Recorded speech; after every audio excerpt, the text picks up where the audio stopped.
Hey everybody, Joe Lowry, what a day. Happy Thursday out there. Thirsty Thursday, Friday Eve. That's right, almost the weekend, folks. We're almost there. We're moving along swimmingly. The weekend on the horizon. Can't wait. Today is actually September 14th. It is National Eat a Hoagie Day. That's right. As for most people, they like to refer that as a submarine sandwich. But for me, I consider it a large Italian with oil and huts for, well, that's my kind of sub. That's right. Anyways, happy birthday to good old Dad, Wally. That's right, Walter Lowry Sr. turns 82 today. Enjoy the day, Dad, and happy birthday.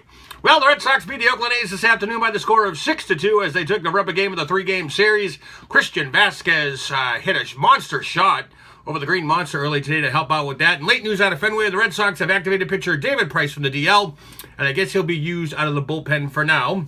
As we all know, Bruins training camp officially opened up today, and on the heels of that comes word out of the front office that they have re-signed forward David Pastrnak to a 6-year, $40 million deal.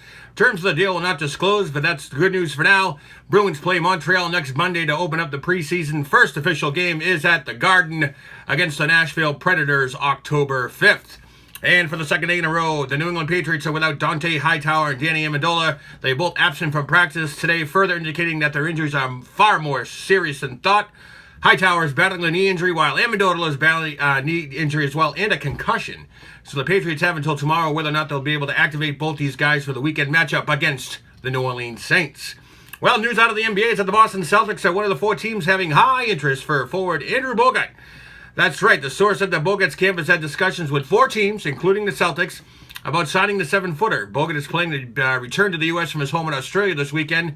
He's trying to finalize a deal by next week. He is a free agent. He recently had a bone scan done earlier in the week, but is expected to be cleared to play anytime soon. Well, in case you missed it last night, over at Fenway, a large banner that read, "Racism is as American as baseball," was draped from the Green Monster. The four people there who actually did that were immediately ejected.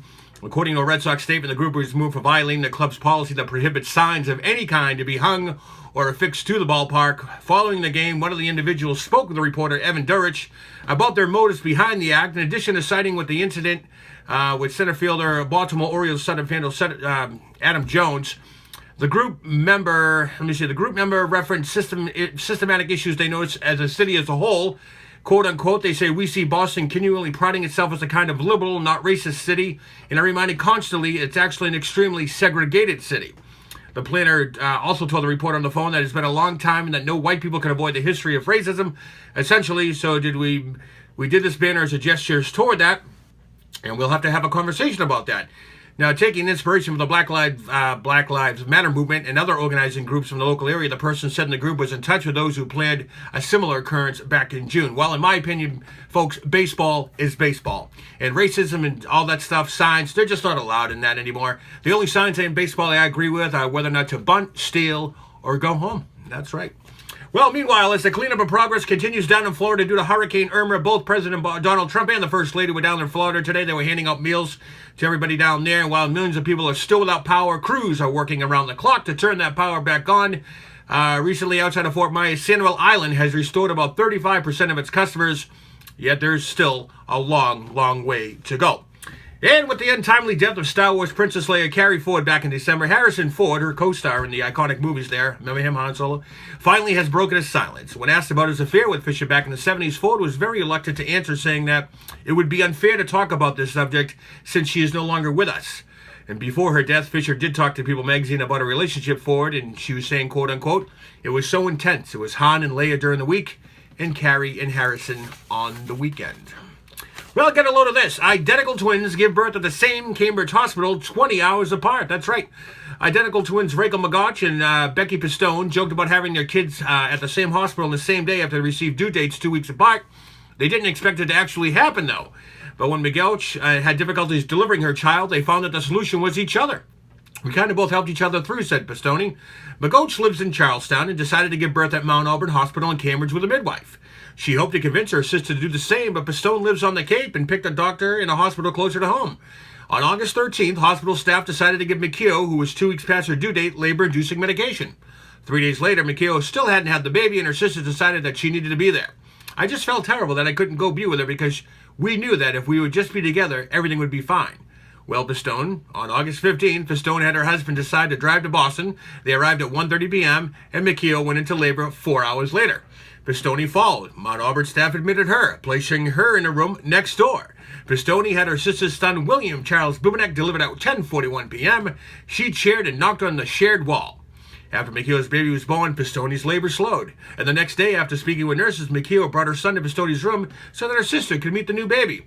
Well, just over an hour later, Pistone's daughter, Andy Isabella Pistone, was born at 6:54 p.m., roughly 20 hours later. What an amazing story about these twin sisters.